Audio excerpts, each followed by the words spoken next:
तो चलिए, झारखंड में एक नए जॉब की वैकेंसी का अपडेट आ गया है। झारखंड सिपाही में जो है बहाली होगा और बम्पर भर्ती होने जा रही है। ठीक है, चलिए इसके बारे में आपको मैं विस्तार से जो है पूरी बताऊंगा फॉर्म के बारे में। ठीक है, तो चलिए देखिए, फॉर्म जो है निकला है वो किस नाम पे निकला है, झारखंड आरक्षी प्रतियोगिता परीक्षा 2023 से 2024, JCCE। ठीक है, 2023। ठीक है, ये है फॉर्म का नाम, इस फॉर्म पे निकला है। ठीक है, सिपाही पद पे निकला है। ठीक है, और ये जो फॉर्म निकला है वो आपका रेगुलर और बैकलॉग दोनों पद पे निकला है। ठीक है, बैकलॉग का मतलब हो गया कि जैसे पिछली बार जब फॉर्म निकला हुआ था ना, तो उसमें मतलब वैकेंसी जब कंप्लीट हुआ था, भरा गया था, तो उसमें कुछ पद जो है वो अभी भी क्या होता है, रिक्त बच गया था। ठीक है, तो उसी को कहते हैं बैकलॉग। ठीक है, तो रेगुलर और बैकलॉग दोनों जो है पद पे ये वैकेंसी निकला है। ठीक है, तो चलिए देखते हैं रेगुलर में कितने हैं।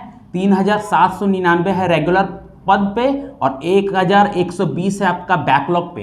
टोटल पोस्ट कितना है आपका, देखिए 4919 है ना सिपाही पद पे। यानी टोटल वैकेंसी देखिए बहुत ज़्यादा है, कितना है, 4919 है। ठीक है, जिसमें से रेगुलर कितना बताया मैंने, 3799 रेगुलर पे है और 1120 है आपका बैकलॉग पे। क्लियर हो गया। चलिए आगे बढ़ते हैं, आवेदन प्रक्रिया को जानते हैं कि आवेदन कब से कब कर सकते हैं। तो आवेदन देखिए 15 जनवरी से लेकर 14 फरवरी 2024 तक जो है आप इस फॉर्म को भर सकते हैं ऑनलाइन। ठीक है, परीक्षा शुल्क का अगर बात करें तो परीक्षा शुल्क देखिए जनरल और ओबीसी के लिए 100 रुपये लगेगा और SC ST और महिला जो कैंडिडेट होंगे उसके लिए 50 रुपये जो है आपका एग्जामिनेशन फी लगेगा। ठीक है, चलिए कुछ इंपॉर्टेंट डेट्स को जानते हैं। ठीक है, ये ध्यान रखिएगा, ये बहुत इंपॉर्टेंट है। तो याद रखिए, पहला 16 फरवरी 2024 मध्य रात्रि तक जो है आप परीक्षा शुल्क जमा करना आपको हर हालत में पड़ेगा। ठीक है, यानी जो एग्जामिनेशन फी होगा वो आपको 16 फरवरी 2024 तक जो आपको जमा कर देना है ऑनलाइन। ठीक है, आते हैं उसमें 18 फरवरी 2024 जो है तक जो है आपको फोटो और सिग्नेचर जो है हर हालत में अपलोड कर देना पड़ेगा, है ना। 18 फरवरी याद रखिएगा, फोटो और सिग्नेचर। 20 से 22 तक रखा गया डेट जो है आपको करेक्शन के लिए, संशोधन के लिए रखा गया है ना। यानी 20 फरवरी से लेकर 22 फरवरी तक अगर आपका कुछ गड़बड़ी होता है फॉर्म में तो आप उसको करेक्ट कर सकेंगे ऑनलाइन। ठीक है, तो ये 20, 21 और 22 आपको ये 3 दिन रखा गया है करेक्शन के लिए, संशोधन के लिए रखा गया है। ठीक है, अच्छा इसमें एक मेन चीज़ है, इस पर ध्यान दीजिएगा जरा सा। ये जो संशोधन करने का जो डेट रखा गया है, इसमें क्या क्या संशोधन होगा उसको जरा सा जान लीजिए। इसमें नाम, date of birth, email ID और मोबाइल नंबर को छोड़कर बाकी सबको संशोधित किया जाएगा। ठीक है, यानी अगर आपका नाम, date of birth, email ID, mobile number में कुछ गड़बड़ी तो वो संशोधित नहीं किया जाएगा। ठीक है, जब आप कोई पोस्ट भरेंगे है ना, उसमें अगर कोई प्रॉब्लम हो रहा तो वो सब आपको संशोधित किया जाएगा। ठीक है, तो इस चीज़ को आप ध्यान से याद रखिएगा। ठीक है, चलिए नेक्स्ट सैलरी की बात करें तो सैलरी कितना है, देखिए इसमें 21,700 से लेकर 69,100 और ये सैलरी आपको लेवल 3 के बेसिस पे दिया जाएगा। क्लियर हो गया। चलिए आगे बढ़ते हैं, क्वालिफिकेशन का अगर बात करें तो क्वालिफिकेशन इसमें मिनिमम देखिए 10th पास है, कम से कम 10वीं पास जो इसमें है स्टूडेंट भर सकता है, कम से कम। ज़्यादा भी भर सकता है, अगर कोई 12 पास किया वो भी भर सकता है, ग्रेजुएशन वाले भी भर सकते हैं, मास्टर डिग्री वाले भी भर सकते हैं। लेकिन इस फॉर्म के लिए जो मिनिमम क्वालिफिकेशन रखा गया वो कितना रखा गया, 10th पास है ना। अगर आप 10th पास है तो इस फॉर्म को जरूर अप्लाई कर सकते हैं। ठीक है, एज का अगर बात करें तो इसमें मिनिमम देखिए 18 साल है एज का। ठीक है, मिनिमम आपको 18 साल होना ही होगा, तभी आप इस फॉर्म को भरने के लिए एलिजिबल होंगे, अदरवाइज आप फॉर्म को नहीं भर सकेंगे, क्योंकि ये सरकारी फॉर्म है ना। तो सरकारी फॉर्म में कोई भी मिनिमम तो आपको 18 साल चाहिए। तो याद रखिए एज कम से कम आपको 18 साल चाहिए। अगर न्यूनतम आयु की गणना बोले, देखिए न्यूनतम आयु की गणना कब होगा आपका, देखिए 1/8/2023 तक आपको मिनिमम एज का कैलकुलेशन हो जाएगा। याद रखिए मिनिमम एज, अभी मैंने क्या बोला 18 साल, तो वो 18 साल का कैलकुलेशन कैसे लगाया जाएगा, तो वो 1/8/2023 तक जो है आपको मिनिमम एज का कैलकुलेशन करके देखा जाएगा कि आपका जो है ना जो फॉर्म भर रहा है उसका 18 साल हो रहा है या नहीं। अच्छा, मैक्सिमम एज का कैलकुलेशन कैसे होगा, तो मैक्सिमम एज का कैलकुलेशन 1/8/2019 तक जो है किया जाएगा। ठीक है, मैक्सिमम एज। अगर मैक्सिमम एज का बात किया जाए तो देखिए जनरल और EWS के लिए 25 वर्ष है मैक्सिमम एज। ठीक है, BC1 BC2 के लिए 27 वर्ष है, यानी 2 वर्ष जो है उसको छूट दिया गया BC1 और BC2 के। महिला कैंडिडेट के लिए देखिए 28 वर्ष, यानी उनको जो है महिला को 3 साल तक जो है छूट दिया गया है। SC ST के लिए 30 वर्ष है, ठीक है, मैक्सिमम एज का बात कर रहा हूँ मैं, तो ये याद रखिएगा। जनरल EWS के लिए 25 वर्ष, BC1 BC2 के लिए 27, महिला के लिए 28, SC ST के लिए 30 वर्ष है, ठीक है, ये याद रखिएगा। और मैक्सिमम एज का कैलकुलेशन मैंने बता दिया यहाँ पर 1/8/2019 तक आपका मैक्सिमम एज का कैलकुलेशन किया जाएगा। चलिए नेक्स्ट बढ़ते हैं आगे।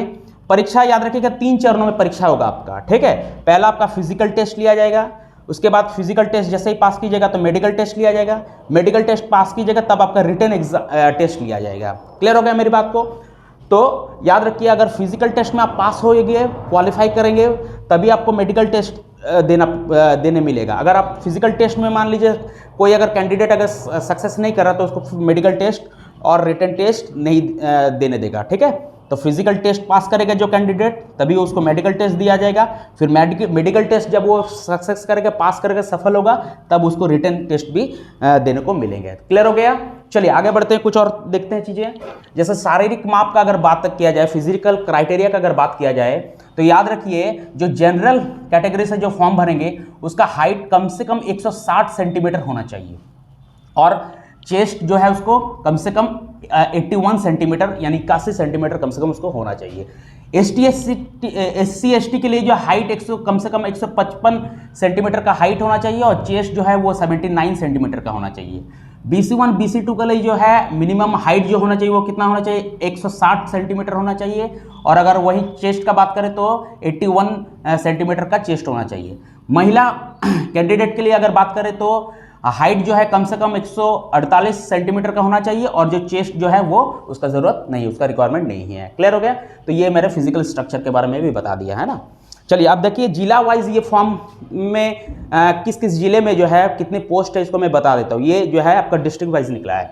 तो सबसे पहले अगर बात करें, एक तो रांची में 76 पोस्ट है, खूंटी में 86 पोस्ट है, सिमडेगा में 103 पोस्ट है, गुमला में 12 पोस्ट है, हजारीबाग में 212 पोस्ट है, कोडरमा में 42 पोस्ट है, चतरा में 50 पोस्ट है, गिरिडीह में 452 पोस्ट है, रामगढ़ में 200 पोस्ट है, बोकारो में 136 पोस्ट है, धनबाद में 337 पोस्ट है, पलामू में 44 पोस्ट है, लातेहार में 112 पोस्ट है, दुमका में 164 पोस्ट है, जामताड़ा में 52 पोस्ट है, देवघर में 343 पोस्ट है, गोड्डा में 46 पोस्ट है, साहिबगंज में 131 गो पोस्ट है, पश्चिमी सिंहभूम का बात करें तो 322 गो पोस्ट है उसमें, सरायकेला खरसावां का बात करें तो 305 गो पोस्ट है उसमें, है ना।